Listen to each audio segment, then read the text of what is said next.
I am recently retired, and I want to travel a lot. And I want to travel to many countries that are Spanish speaking. And last December, when I was still working, I was traveling from New York to my home in North Carolina and sat beside a young man whose name I don't remember, I wish I did, who's from Australia.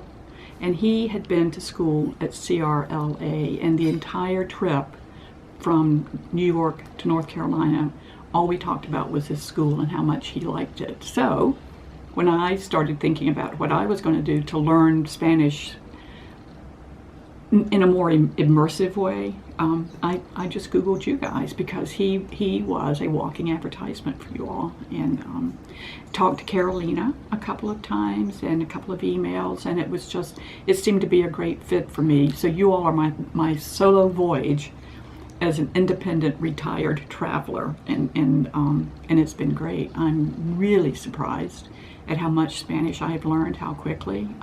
I was exhausted the first 2 weeks, every day after school, because there was so much, but now I can talk to taxi drivers, I can ask questions in stores, I can ask for basic directions, and I can hold a conversation with a person in a cafe for 2 or 3 minutes before it begins to get a little sketchy, and so it's been a marvelous experience.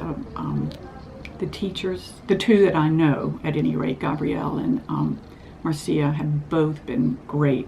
When I was in Gabrielle's class, I was the only student, and bless his heart, he had 6 hours of complete focus with just me, and much patience with that. Eric and Carolina at the front desk are great. I love the cooking classes. I especially love the cooking classes. I did not take yoga because my schedule didn't allow that, because I was actually here for 6 hours, and so I wasn't able to do that. I think I would have enjoyed that too, but the cooking classes are grand. The experience of living with a Costa Rican family just reinforces that whole business of having to practice once I leave school. There were times after dinner when I was in my room by myself, I did watch Netflix in English just because I needed a break, and because it was easy not to have to think so hard about the words. But for the most part, that being really focused on having to communicate in Spanish, I think is why I feel so confident now.